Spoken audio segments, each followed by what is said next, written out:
के कृपा तर जैसा।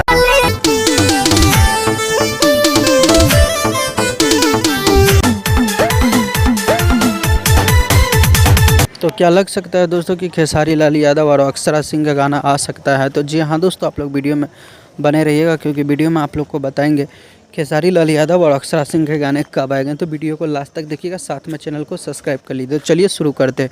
जी हाँ दोस्तों, बता दो पिछले साल अक्षरा सिंह और खेसारी लाल यादव जी का टोटल 3 गाना शूट किया गया था। और फाइनली आप लोग को बता दूं खेसारी लाल यादव और अक्षरा सिंह जो है फिर से लेके आएंगे ब्रांडेड सॉन्ग। जी हाँ दोस्तों, 2 से 3 गाना आएगा, जो कि एक ब्लू बीट के लिए, एक सारेगामा हम भोजपुरी के लिए आएगा। गाना को बहुत जल्दी शूटिंग किए जाएंगे, जिसका टाइटल अभी खुलासा नहीं किया गया, लेकिन टाइटल का जैसे ही खुलासा किया जाएगा आप लोग को बता दिया जाएगा।